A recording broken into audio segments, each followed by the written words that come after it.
Hello and welcome to Moderate Fantasy Violence, a podcast about pop culture and the world around it. I'm Nick. And I'm Alistair. And after doing a whole bunch of Alistair's cinematic stuff last time, we're back on superhero territory for me now.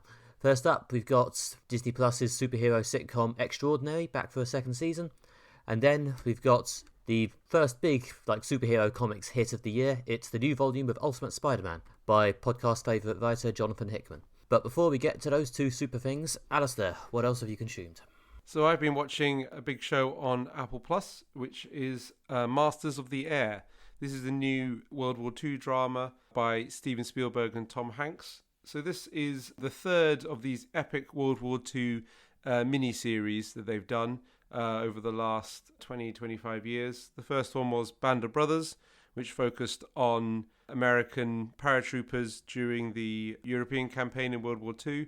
The second one was called the Pacific, which was set in the Pacific arena about the American war against Japan. And this third one, Masters of the Air, is about bombers, specifically, an American bomber group during the kind of latter period of the Second World War. So it's the third of these epic series that they've done. This is the first one for Apple TV.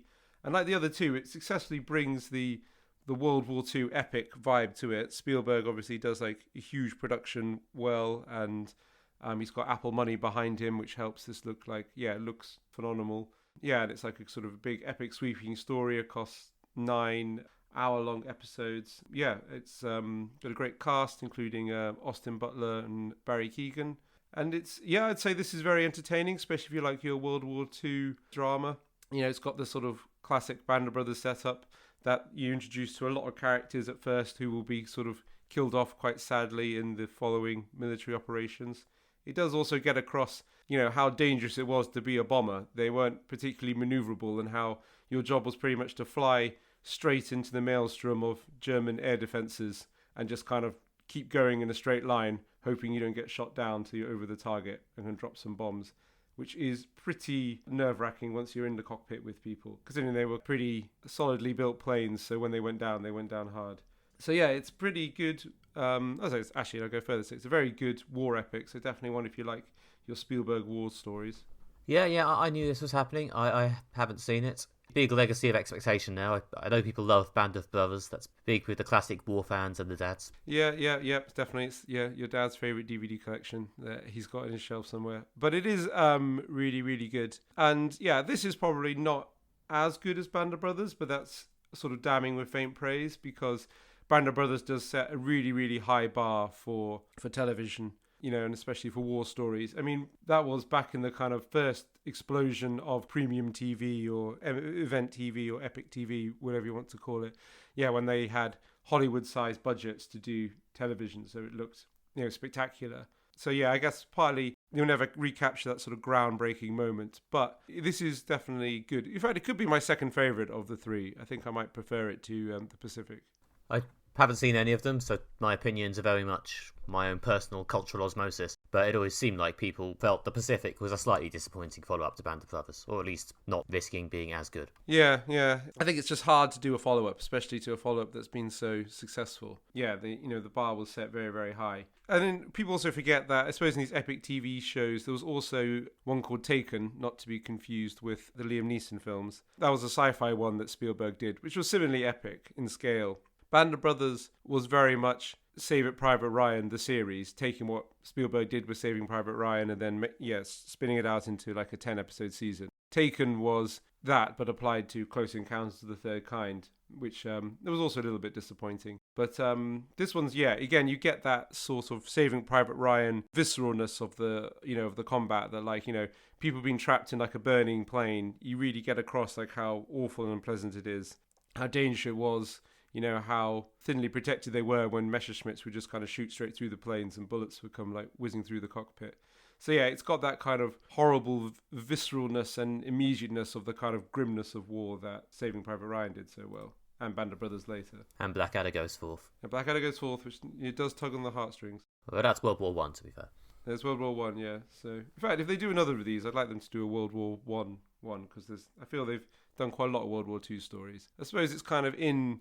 Spielberg does, specific emotions very well. I mean, he does like a wide range of emotions, but he does, there's some specific emotions he can really nail. He can really nail wonder at something sci-fi spectacular, which is why Close Encounters and Jurassic Park work so well. You can do fear at something, quite well, Jaws and Jurassic Park again.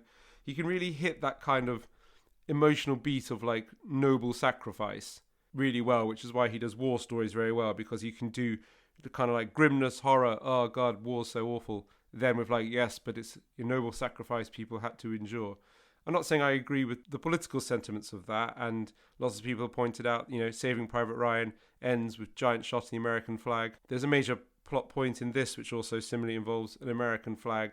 I'm not sure about the kind of patriotic jingo-ness nature of that, but what I will say is that Spielberg, for war stories, really nails that kind of the poignant and noble sacrifice emotional beat. He can really, really do that. And you get that here like really well. Like, yeah, by the end of the last episode, there were tears in my eyes. Well, yeah, I mean, we've all watched The West Wing and teared up slightly about lengthy speeches about the American spirit, even though we're not American and are in fact slightly cynical Brits. Yeah, exactly. Yeah, even if you don't necessarily agree with the sentiment, you can be moved by it. I think that's part of being, being a good critic, which is looking at something and go like, what emotional beat are they trying to hit here? Are they succeeding? Yeah, and the nobility of the the sacrifice is exactly the emotional beat they're trying to hit. But yeah, obviously every time the bombers take off and you see them just sort of like flying in a straight line straight towards a German city, and then the flak and the Messerschmitts come at them, you do have that moment of like, these people really did put their lives on the line, which makes it very, very tense. Yeah, which makes it great television. Well, yeah, it's one of the reasons why we get so much World War II, I suppose. If there's one thing we can still apparently broadly agree on as a society, that it's that Nazis are bad.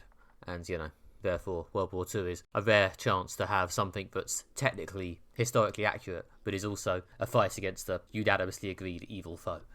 Yes, it is. It's kind of morally unambiguous, and you're on these guys' side.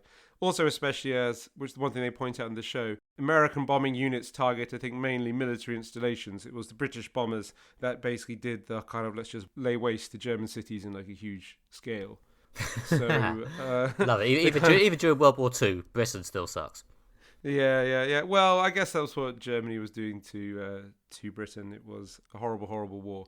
They do make the point that the American military units, their missions are always to target like submarine pens, munitions factories, kind of Luftwaffe bases, things like that, which adds to the tension because they can't just like unleash bombs over any city they find. They have to, when they get to a city, they have to keep flying till they're exactly over the precise target they're aiming for and then drop their payloads. There's some quite tense bits when the planes are being shot up and the captain's like, are we over the target yet? And the bomber's like, no, keep going. Are we over the target yet? No, keep going. It does, again, add to the tension. That's good. I'm assuming at least a few of them do heroically die.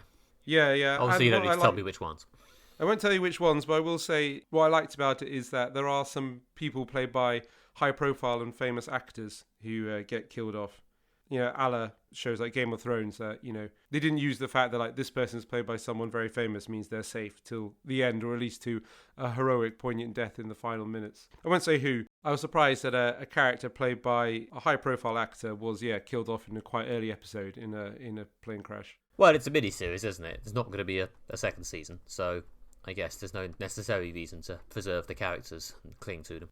Yeah, exactly, yeah.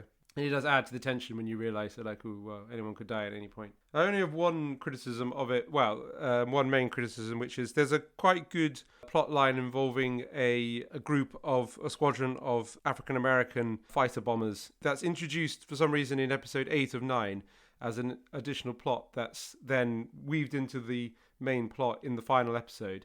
And it does work quite well, but I think it would have worked better if those characters' stories had been blended throughout the show, which is weird because those characters appear in the opening credit sequence. And by the time I got to episode 7, it was like, I've seen these characters every time I watch the opening credits. They've yet to appear. You then get a lot of them in episode 8, and then they're in a separate plot line. And then their plot line merges with all the other plot lines when they all come together in the final episode. Which is sort of slightly odd decision. They should have just introduced those characters in episode 1 and have them have a couple of scenes per episode. And then, link their plot together when they all come together in the final episode. But for whatever reason, this main plot line is introduced in episode 8 of 9. But that's the only thing I would change if I was running the show. Well, I guess it's a time-honoured tradition in the modern streaming show to have one episode featuring a bunch of characters who are not really in the rest of it, or who are background characters in the rest of it. Yeah, that is, I guess, like a thing a lot of streaming shows do. Which, again, boggles my mind, but it is a good plot line. So, and it's a kind of, overlooked part of the war, in this sort of the contribution of African American pilots, especially as there was still a high degree of segregation in the military. So they had their own units and their own separate missions, and it's almost their own like separate campaigns. To the main bomber group that the show follows is kind of whites only, and it's never really like kind of pointed out, but I guess it's because of segregation. Yeah, probably.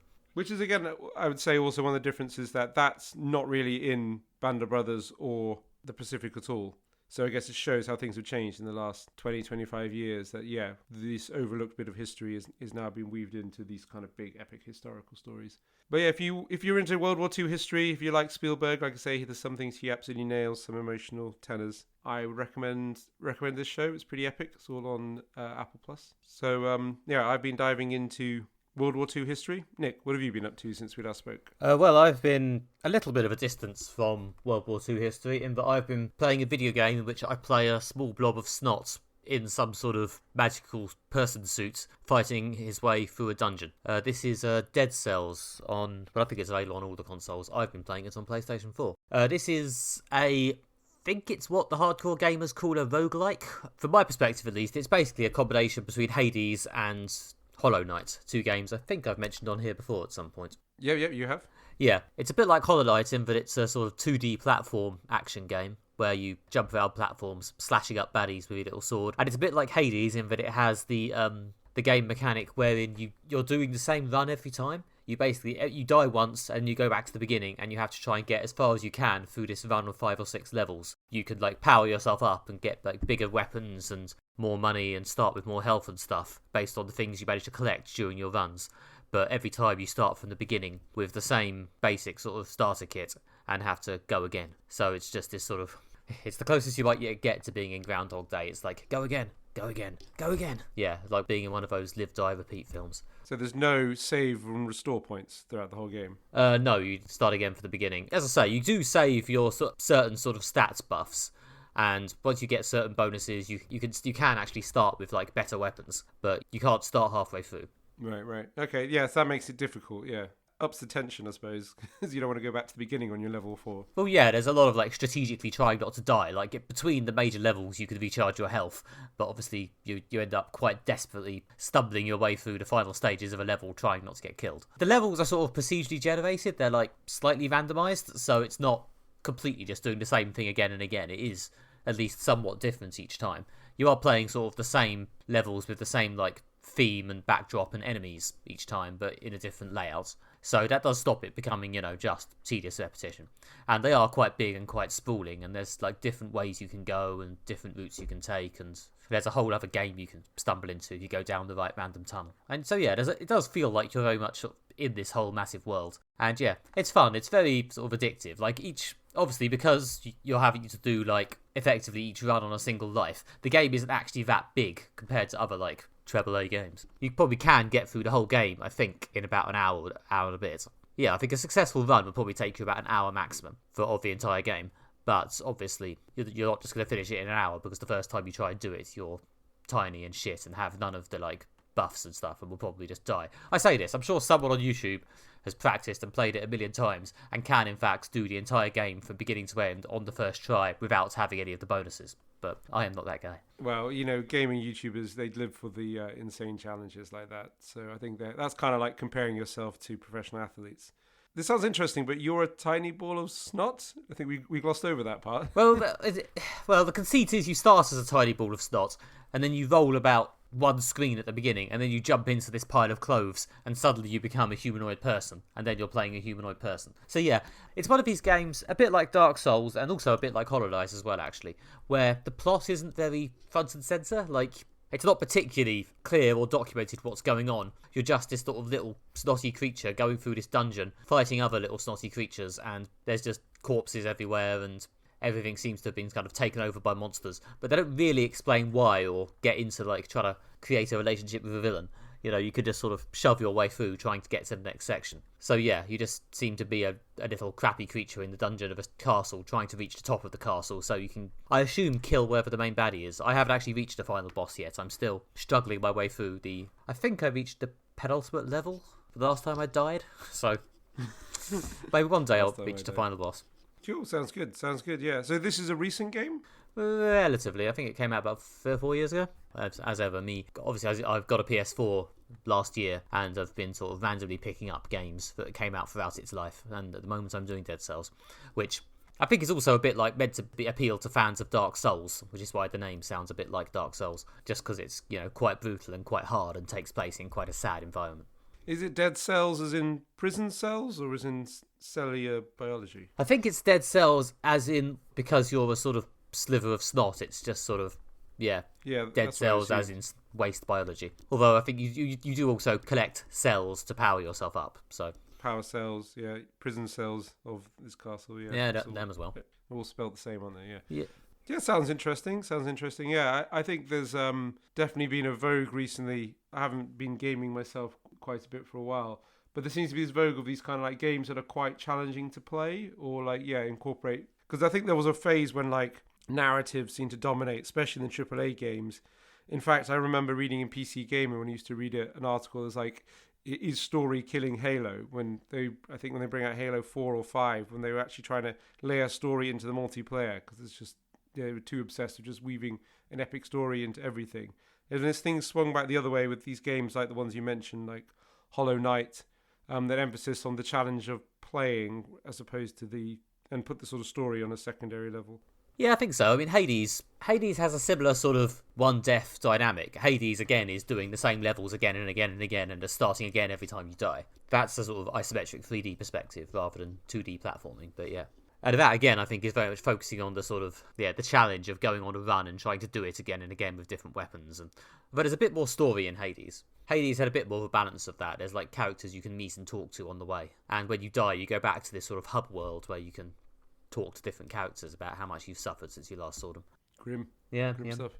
But yeah, I think this does seem to be one of the other big strands of current gaming alongside the sort of the massive, like, AAA, amazing photorealistic graphics, live in the world, have long conversations with people, get told an epic story, versus this one where it's more focused on, the story is just sort of background detail or something you can sort of optionally dig into if you really want to. But the main goal is just, desperately trying to survive the dungeon.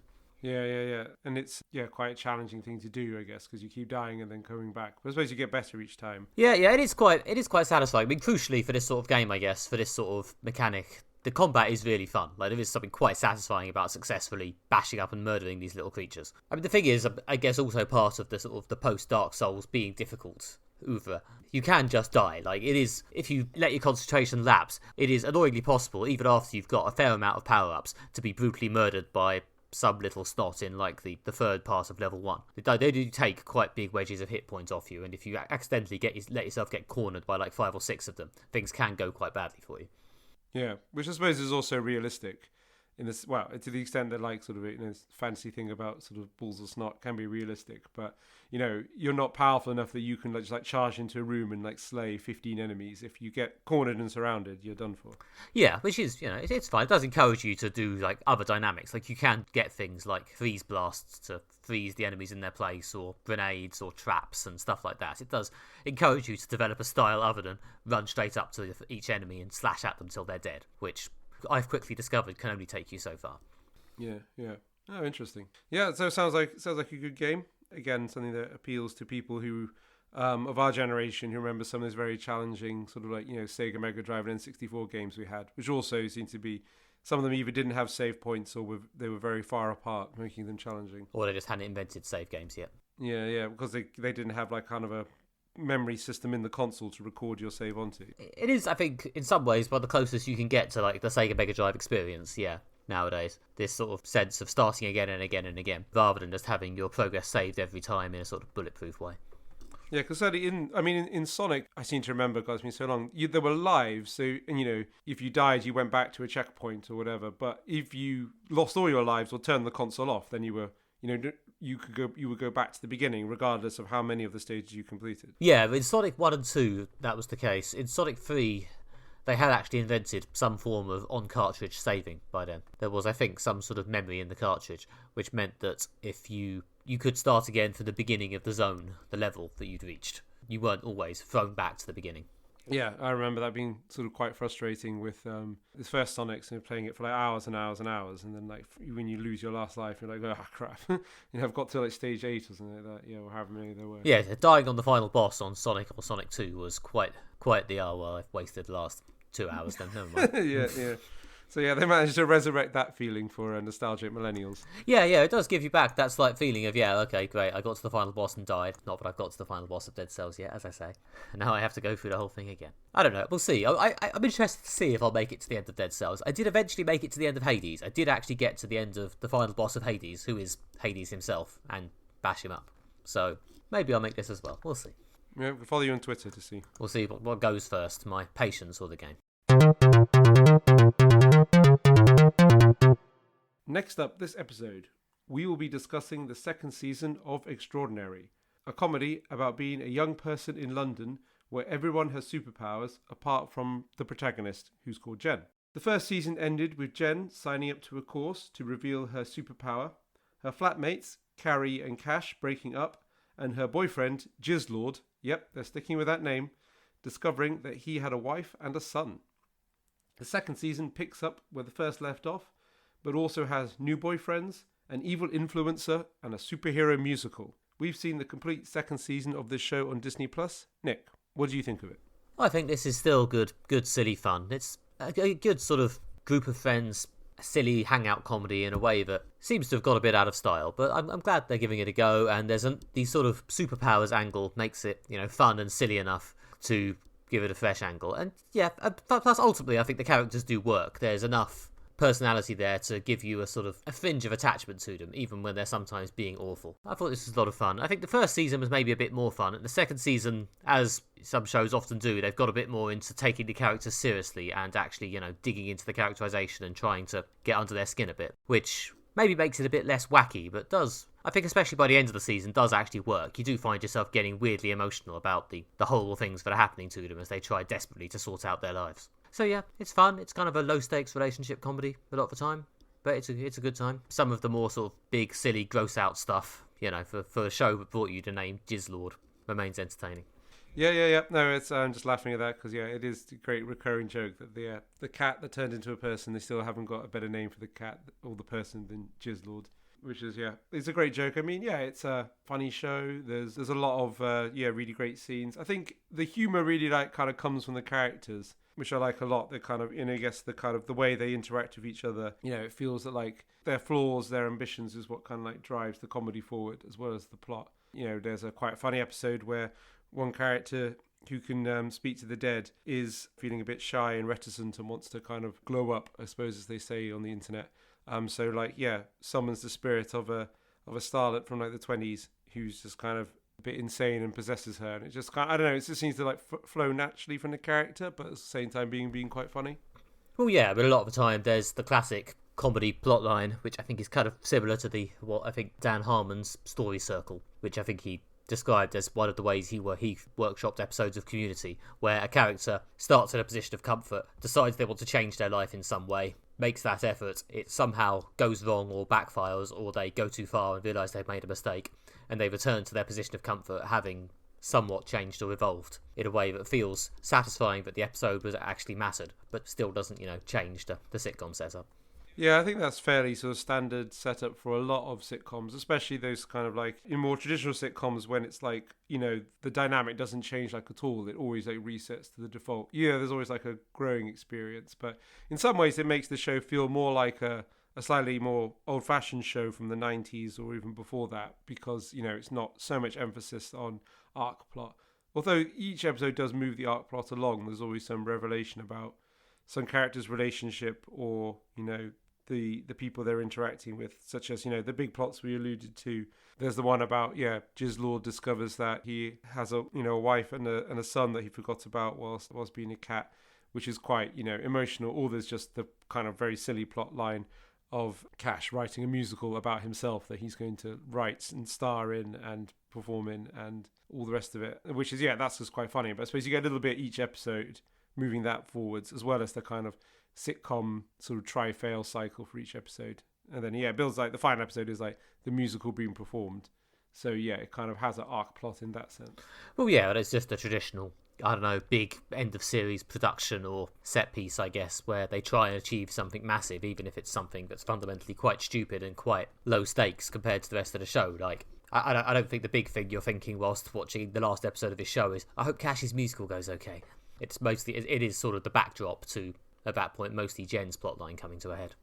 Yeah, and like her plotline it's an emotional story of like, personal growth, which is so it's not like, even though this is a show set in a world where everyone has superpowers, the comedy comes very much from the characters, and the plot is basically, it's very much a focus on personal growth, the personal conflict within the characters, and it's focused very much on the personal growth within the characters and the interpersonal relationship drama between them. That's where the focus of the show is, not on kind of environmental conflict or like superpowers clashing. And the plot line is about Jen has to emotionally grow as a person, become like emotionally mature, grown up, in order to unlock her superpower.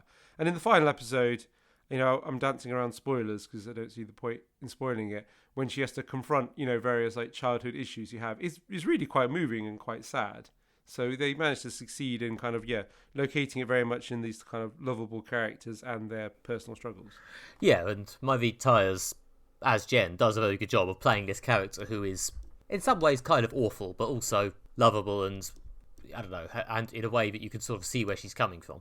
She comes across as a sort of lovable every person, partly because she's the only one without superpowers, makes her kind of the most relatable. Also because she's kind of got this she's sort of drifting through life in this way that's a lot of, I think, millennials and Gen Z people can really relate to. She doesn't know what she wants to do with her life, where she wants to go. She's just kind of like idly drifting through what other people get on with their lives. And it's kind of a good show about, being a directionless young person that it captures very well. All this makes her quite relatable. And even though she can be selfish, she can be rude, but she's not really like a bad person. She's just like a bit of a loser. Yeah, kind of, yeah. And I like Sophia Oxenham as Carrie, who, as I think I said about her when we covered the first series, does a good job of playing what could have been a slightly thankless, sensible girl character who's got this sort of indignant, slight annoyance at the way that she's always seen as the sensible one, but also can't quite fight past the fact that she is quite nice and sensible. It's a bit Willow from Buffy, but it's a likeable character, and she does a very good job of it. Yeah, I think the performance sort of really elevates it to make her feel like a three-dimensional person. Yeah, and it could have just very much been the kind of, the straight guy, or I guess girl in this sense, in the kind of classic, sort of screwball comedy, the apartment style setup. You've got the wacky one and you've got the sensible one. It's almost all comedy duos do that, like Simon Pegg and Nick Frost kind of always do that in their characters.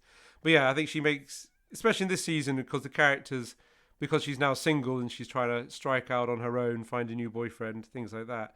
That gives her an opportunity for character growth, but also to put the character into like new situations where she encounters new things, such as like trying to date people, trying to grow as a person, which gives the character some sense of forward progression and interesting new situations to be in. So they're not just the straight person to Jen's foil.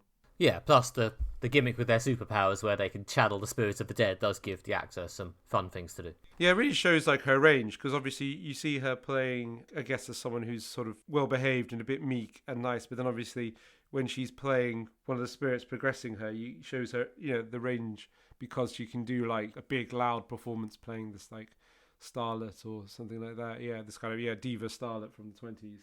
Shows how talented she is.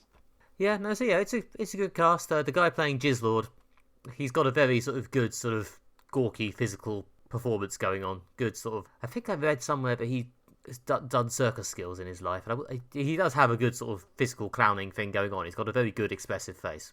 Yeah, I can believe that. He's extremely lean sort of guy, yeah. And he's got a good face, and he's got this sort of like shaggy hair that kind of looks a bit like a cat's sort of fur, which is quite good. And he does the sort of like, well, he's a cat that's turned into a person, or a person that's been a cat so long that he's forgotten to be a person. So he always does a good comedy beat of completely fails to understand ordinary everyday thing, which they do a lot, but it is a great comedy beat, and one that I find especially funny. So it's just someone who doesn't understand how friendship or mobile phones work or something like that.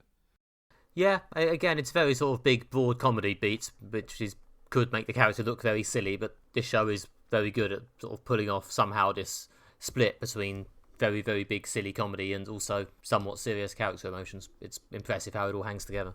Yeah, Yeah, and I did like the introduction of his wife or former wife being an evil influencer who's sort of manipulates people and things like that. That was quite funny. And like with her entirely beige home, which is I believe a shot across the bow of the beige fluencers, the online it's the whole movement of thing. people. Okay. It's a whole thing. I read an article about it on the internet and everything. There's people with their very beige lives and very beige homes and stuff, and everything's kind of like, I don't know, sort of tastefully safe and uninspired. I believe that's what they're aiming at, or they've just accidentally either deliberately or inadvertently, just by picking up on things from Instagram. That's what they've managed to weave into this. I enjoyed that storyline. My nagging inner critic feels it was almost a cop out to have. I don't know. I guess again I shouldn't spoil the comedy show because what's the point? But part of me feels that the way they resolved the Jizzlord has a family storyline was a bit of a cop out. But on the other hand, it's a comedy, and I guess even though this show does have emotional scenes in it, they probably can't make it too desperately harrowing. No, and also they want to always return to the initial core setup of the 4 people sharing a flat, so they couldn't have Jizzlord discovering what his actual name is. I think it's Robert, something like that. Moving out, living with his wife and son. That would just kind of break up the central dynamic. Well, yeah. Crucially, it was funny, and in a comedy, I feel like you have to let them have it if it was funny. So, yeah, exactly. Yeah, and the older cast as well. There's Siobhan McSweeney, who we all loved in Derry Girls, playing the mum, is absolutely great. Yeah, she's got some great scenes. And Julian Barrett playing the therapist as well. For those of us who love The Mighty Boosh and Mind Torn and things like that, he's a very funny British actor, and I'm glad he's he's here as well. Oh yeah, and Nathan Barley, obviously. Yeah, he was amazing in Nathan Barley. Yeah, no, I enjoyed Siobhan McSweeney. Yeah, she's always good for a scene-stealing performance or two, which is what she does here. She pops up in I think 2 or 3 episodes and steals the scene. So fair enough. Yeah. So yeah, they've got a good cast of people. Yeah, and they introduced some other new characters, including a workmate/boyfriend who can split into many different people. That was again quite funny. Everyone has a sort of quite silly superpower, which I quite liked. They always add something funny to the show, and including all the kind of establishing shots or kind of shots that are bridging scenes that are just shots of London. There's always a weird superhero thing going on in the background, such as someone flying on a bike or just vomiting a rainbow on someone else for some reason. Those always funny. No, I saw in one establishing shot there was someone who seems to have turned into some sort of massive worm crawling back into his flat. So yeah, all right. It's quite clever. Yeah. I mean, it's weird because on the one hand, the show feels quite low key in a way where it's well, technically this is a world where everyone has superpowers. Yes, it kind of just feels like it could be our world, even though the superpowers do play into every episode to some degree. Yeah. It's a weird sort of back and forth vibe, but ultimately, again, it's funny, so it works. It's a world where everyone has the power of a god. Just means that your DoorDash guy now just arrives by running really fast rather than on a moped. That seems to be what we've learned about superpowers from this. But there are always some interesting and unusual powers, usually deployed to make a joke. Usually well timed. Although a lot of them are just sort of silly little powers, such as people who can levitate things, or the woman who can control other people with the same first name as her, and just force them to go on a horrendous hen do, which is quite funny. No, it's well deployed to just pop up and make. Yeah, it's a good sort of elevated real life sense, especially in this season, where it's just used to make situations that are already awful in real life slightly more awful. So yeah, they never miss an opportunity to come up with a good joke or things like that. Yeah, they've got their eyes very much on the sort of sitcom prize, which is always be kind of building towards a joke, even in the emotional bits. Yeah, sometimes I feel like this show hasn't made the impact I would like it to make. I do enjoy it a lot. I do think it's one of the funnier, good, solid, old school hangout sitcoms I've seen in the last few years, and I hope it gets at least another few seasons, if nothing else, because this series also ended on a cliffhanger. Yes, yeah, involving a void in Walthamstow, which I quite liked. As a resident of Walthamstow, there's the void in Walthamstow did make me laugh. Yeah, as well as all the other little references to London and stuff. Yeah, like Hoxton Hall, where Cash the Musical takes place and things like that. It is interesting you said this show hasn't had the impact I thought it would. I think it might be because it's on Disney Plus, but it's only on Disney Plus in the UK. When I was watching this first season, I was in America briefly, and you can't watch it there. It just doesn't appear. So I don't know why they've geo-locked it to the UK only. It's on Hulu, I think, in America. Is that why? I think so. I'm not an expert, and Americans feel free to cringe your way through this next section. But I gather that basically a lot of content that's on Hulu in America is on Star in the UK. I think Star basically has all the Hulu stuff on it. Such as The Dropout. And, Yeah. Although, for anyone who cares, if you do desperately want to watch Extraordinary after this glowing review, you can now watch the first season on ITVX for no money. So, I recommend you do that if you want to see the show without paying. Yeah, I'd recommend it as well. It's a great show. Yeah, it's very funny. Yeah, I really wish it caught on more because considering the density of jokes are very, very high, it is genuinely really funny. So if you like sitcoms, then I really strongly recommend it. It's got a great soundtrack as well. Yeah, even just like little bits that are just deployed between scenes. You only get like a few seconds of songs, but the soundtrack included Butthole Surfers, Panic Shack, Nova Twins, They Might Be Giants, Gang of Four, Los Campesinos.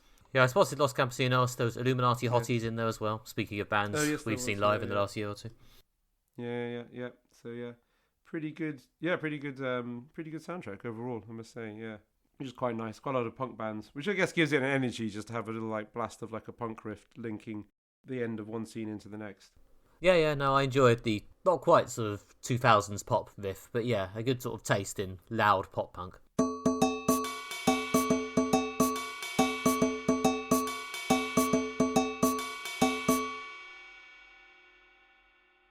Finally, this episode, we will be discussing the new run of Ultimate Spider-Man, written by podcast favourite Jonathan Hickman and drawn by Marco Cicchetto.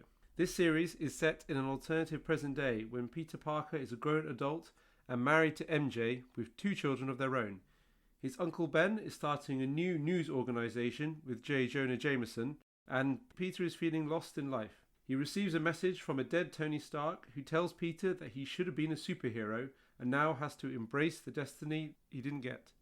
We read the first 2 issues of this new run. Nick, what did you think of it? Right, obviously as a long-term enjoyer of both Spider-Man, Ultimate and other flavours, and Jonathan Hickman, this was always probably pretty far up my alley, but yeah, this is good, I think. This is enjoyable. It's, as someone who has read a lot of Spider-Man, different universes, different takes, themed Spider-Verse versions of Spider-Man in his life, it is interesting to see this one which genuinely feels quite different and quite going into a strange different take on it where I don't fully know what's going to happen. I mean, maybe he'll, find his way to all the standard storyline markers in the end, all the canon events, as that last movie said. Maybe Gwen Stacy will eventually inevitably die. But for now, it is fun to see him take on this different angle, because obviously the fundamental argument with Spider-Man is, with great power comes great responsibility. He should do this because it's his responsibility. And for a lot of people, the argument against a married Spider-Man is, does it become irresponsible to run around risking your life for no money or reason when you have a wife and kids at home? So I assume Hickman's eventually going to confront that, because it's been pretty heavily discussed, and I'm interested to see what he does when he gets to it. The downside of covering it this early is, in modern comics, and especially in modern Jonathan Hickman comics, he takes quite a slow, deliberate pace, so do very much feel like we've only read the first third of a story here. But it's a very good first third. It's very carefully, deliberately told. It's got a very well-written, rich characterisation. The art by Marco Cicchetto is absolutely gorgeous. So yeah, I'm certainly having a good time so far. Yeah, I feel this is the kind of the setup for what's to come. I think it works definitely on that basis, in that I'm certainly intrigued and want to keep reading to find out more and to find out where it's going. I mean, it's putting a lot of sort of the elements in play, kind of introducing a series of plot lines. There's this new news organization that's been started up that's different. Uncle Ben is so far still alive, but Aunt May's dead. So I don't know if that's the way they're kind of getting around the usual Uncle Ben dying. And also, similar to previous Spider-Man movies, they breeze quite quickly through the whole he gets bitten by a radioactive spider and becomes super powerful, because we know all that stuff. So they've kind of either sidestepped it or just slipped through it. Well, they're sort of playing off our existing knowledge of it. We all know Peter Parker becomes Spider-Man when he's a teenager, so the gimmick here is he was meant to, but he didn't, and he's now taking it on later in life instead. Yeah, because when I first started reading this, part of me was thinking, like, at first, like, is he Spider-Man from the beginning?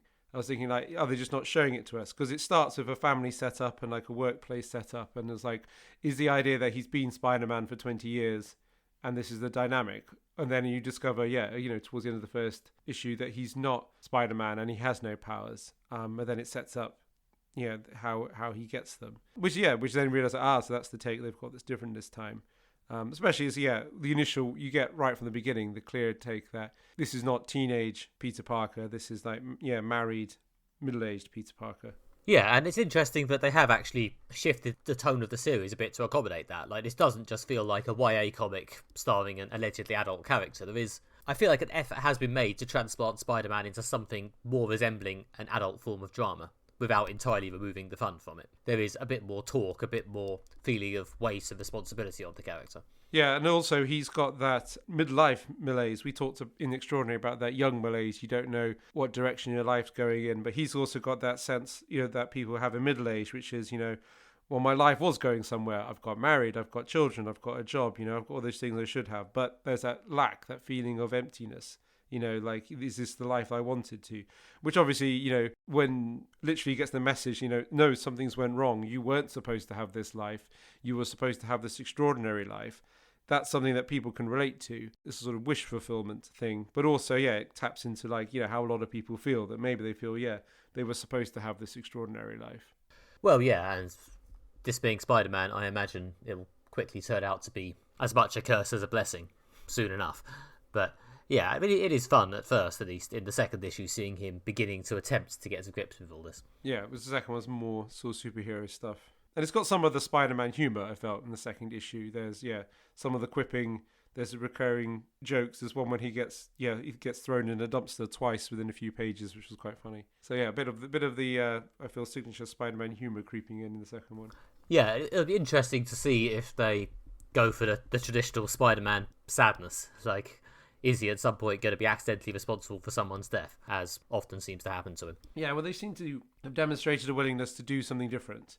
Like, keep Uncle Ben alive, or at least so far, but have Aunt May dead, things like that. I mean, we read the last volume of Ultimate Spider-Man, and they kept Uncle Ben alive till issue 5, so we'll see if he can break that record.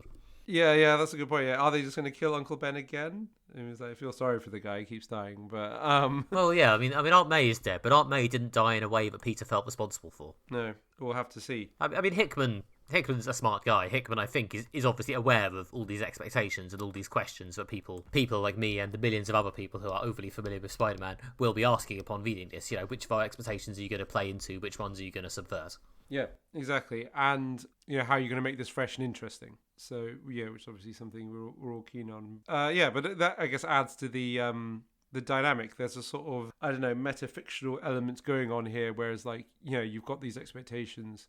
You're kind of interacting with all these different versions of the characters you've seen in the past or read in the past. That's all in your mind when you're reading this, especially for most people. It's unlike, say, even an original story in that a character's not been told before, or when you go to see an MCU film or whatever, like a character like Captain Marvel, there's lots of comics written about that character, but most people sitting in the audience don't know any of the stories, don't have any of the expectations. But with Spider-Man, you've got there's one of the characters that comes with the most expectations and the most thoughts people have. So there's always going to be that metatextual element when you're reading Spider-Man, unless you really have been living under a rock. That's the kind of the challenge, to write a story that's interesting and engaging, because you can't get away from that stuff. So the best way is just to play it up, which is what he's doing. Yes, it has definitely left me, very keen for the next issue. This has, as I say, been one of the big comic hits, certainly superhero comic hits of the year so far. I can see why. No matter how many Spider-Man comics I read, I'm still a sucker for a good Spider-Man comic. Is this part of a whole series of Ultimate stories where, with the same concept, that people didn't get the powers they were supposed to have but are receiving them later in life?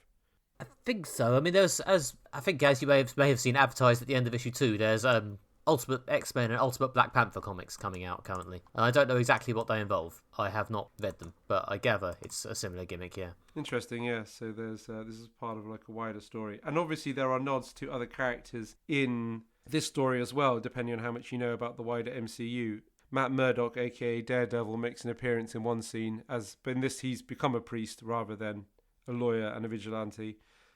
He's delivering a sermon at one point. I noticed there's a bit when you see the memorial to Tony Stark's disaster. There's a lot of names on that memorial which are familiar names of characters, as well as Aunt May's on there, but there are clearly other recognisable character names on there. There's Wilson Fisk turns up, the Green Goblins, so they are kind of nodding at other broader MCU things, or Marvel things, I suppose.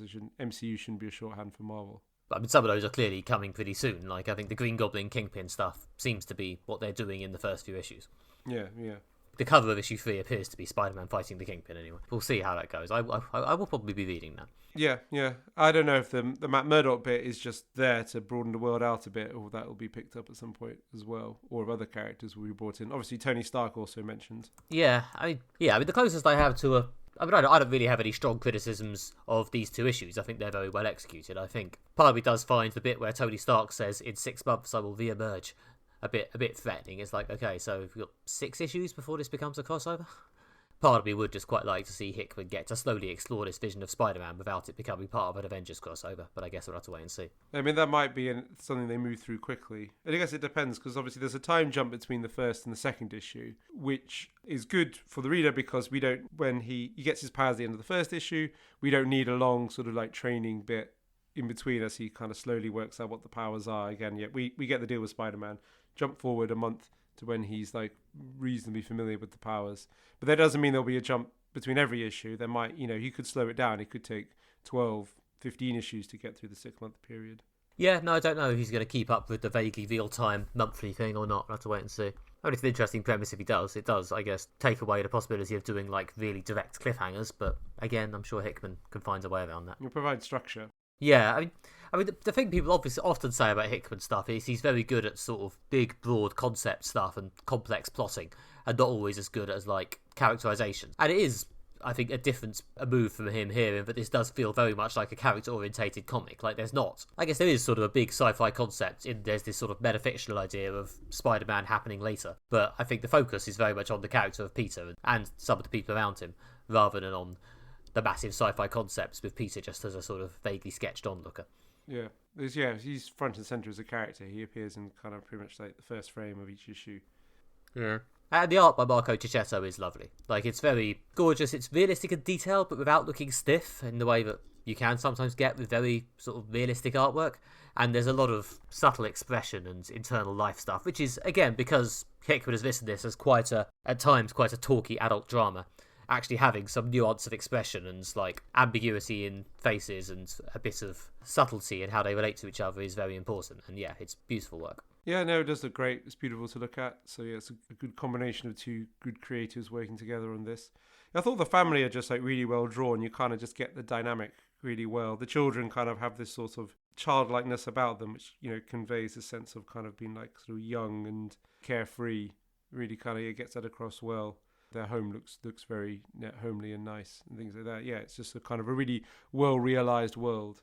Yeah, and part of me would like to see the relationship between like Peter and MJ and Peter and his family get more time. That might just be me as a fanboy who's interested in that part of it, having not seen that much of it in other comics. But yeah, I assume MJ will get more to do in future issues. Obviously, you've got to get Spider-Man into his spider costume first. Yeah, and they're leaning into the plot line of Uncle Ben and J. Jonah Jameson starting their own publication, with the legacy media outlet of the Daily Bugle's been taken over by corrupt corporate interests, namely Wilson Fisk. So are they going to start a plucky online startup? That's a sort of an interesting thing as well. And then with Peter coming on board, because there is the aspect of the character that he's also a photojournalist as well as Spider-Man. Yeah, it's fun to see that in this new take, Hickman's decided to keep the angle where Peter makes money from selling pictures of himself as Spider-Man. An angle which a lot of future creators have quietly left out, but it's fun to see them bringing that back here. Because it's so bizarre that no one thinks, wait a minute, why does this guy always know where Spider-Man is? It's like, it's just a coincidence. Well, yeah, I mean, in this more realistic angle, maybe that'll come up, or maybe he'll find a way to write around that. I don't know. As I say, it's all interesting material for the future. I'm liking this. I think it's entertaining. It's got a great storyline. I get this feeling that it's sort of pitched towards people who kind of, been introduced to Spider-Man through the MCU and other film things and might be looking to pick up a comic. I'm only basing this off the vibe it gives off. I know nothing about how it's been marketed or sort of designed as like a product, but I feel that they're kind of leaning into things that MCU fans will know clearly quite well. Yeah, bringing in Fisk, Green Goblin, and like Tony Stark and things like that. They could have started with more obscure corners of Spider-Man lore. I guess like people who only know Spider-Man through the films and stuff wouldn't be so familiar with. So I don't know if that's designed to. So this is an interesting jumping on point for Spider-Man comics if you're a film fan, or if that's just a vibe I'm getting apropos of nothing. Possibly. I mean, I think it does appeal well to people who have seen, like, the recent Spider-Man films or indeed the Spider-Verse movies. It does relate very much to Spider-Man, the canon, the legend of it, the trope of it, the obvious key Spider-Man events that happen. It does work well if you've got a sort of vague knowledge of those, which I guess, thanks to all those films, they can now make the basic assumption that a lot of people probably do. Because I guess as a writer, you know, like Hickman, when you pick up a character like Spider-Man, there must be a strong temptation to be like, well, let's find some obscure part of the lore that people aren't familiar with that I want to dive into, because you can sort of make it my own. And also you got less of these expectations, because there'll always be expectations around writing Spider-Man. But like, we've got, you know, if I'm going to have Spider-Man and the Green Goblin, well, it's been written so many times. You know, that applies to any character. Like, I guess every writer who picks up Batman must be like, are we going to do another Joker? I mean, the expectations are so high with all these different Joker conflicts, you know, especially like the films and stuff. You've got, you know, to contend with Heath Ledger and Jack Nicholson doing like, you know, career defining performances, you know, so there's always a temptation to, well, let's find something obscure, let's find something different, let's find something that doesn't have these expectations, let's find something that's more malleable to kind of force into the shape of the story you want to tell. Interesting here, he's not done that. I don't know how much creative freedom Hickman has to decide exactly which characters he's going to put in the story. I think you have to be comfortable with the idea that you're doing Spider-Man, you're playing off the iconography of it, so you want to, you know, go big and go broad, at least at first. I mean, also, to be honest, there have been so many Spider-Man films, as many have pointed out, so many reboots, that a lot of the, like, A-list and even B-list Spider-Man villains have been somewhat done. I mean, to be fair, in the second issue, they do bring in a version of the villain, the Shocker, who has not appeared in a film. So, you know, there's a little bit of pulling from the deeper end of the canon, though. Yeah. But yeah, and even, it's a good point. Like, so even things like the Rhino, you know, we're familiar with from that one Andrew Garfield film. Yeah, the Rhino's been in a film, Electro's been in a film, Mysterio's been in a film now. They're doing a Kraven the Hunter movie in a minute. Yeah. So, I mean, again, similar, I suppose, to like with Batman, it's like it's really hard to find a Batman villain that has not been done 3 or 4 times. Maybe they'll do a film about Film Freak. There you go, there's an obscure reference for you. But I guess the thing with this is, I think you're exactly right that, like, you're always going to be doing sort of like an iconic version of Spider-Man. So I guess the trick is to find a way to tell a story that, you know, is your own as a writer. So that's, you know, which is what, you know, Hickman is trying to do. And I suppose with this older, middle-aged Peter Parker becoming Spider-Man plotline, I suppose that's what he's doing that's different in his own thing. Well, yeah, I mean, it's sort of similar to what he did with X-Men in House of X, Powers of 10. He's done a good job of sort of giving you something that both feels like it very much vibes with the iconic version of the character. It's still about what Spider-Man/X-Men has always been about, but it also feels like it's new and different and something you haven't specifically seen before. And with characters that have this much material generated about them, it's quite difficult to do that, and it's quite impressive that he's managed to do it twice in, 5 years? Yeah, that's a good point. That's why he's a great writer. Let's say podcast favourites. So yeah, I'm excited to this. I want to keep reading, see where it goes, find what the conclusion is. Yeah, no, same here. At some point I may even try the other Ultimate books, but I might wait till they appear on the Marvel app. So who knows? Maybe I'll report back on the podcast at some stage. Keep an eye on the upfront recommendation. Yep. Okay, and that was Moderate Fantasy Violence. Thank you very much for listening. If you have enjoyed this podcast, why not go to our website at moderatefantasyviolence.com and listen to all 210, Jesus Christ, of our previous episodes, plus read our various accompanying articles. Then go to your favourite pod application of choice and leave us a nice 5-star review. Thank you very much. You can also get more of us on either Facebook, Twitter or Blue Sky by searching for Moderate Fantasy Violence. You can also get more from me on Twitter, Instagram or Blue Sky by searching for Alistair J.R. Ball, or find more of my writing at redtrainblog.com or theatre reviews at the website Everything Theatre. And you can find more from me at nickbryan.com or on various social media apps by searching for Nick Bryan, including links to my latest upcoming Kickstarter, which you can sign up for notifications for when it starts. Please do. And yep, we'll be back in 2 weeks for more Moderate Fantasy Violence, this time covering the second season of popular comics adaptation Invincible, and we'll also be watching the much anticipated new Dev Patel movie Monkey Man. See you in 2 weeks for that. Goodbye. Bye.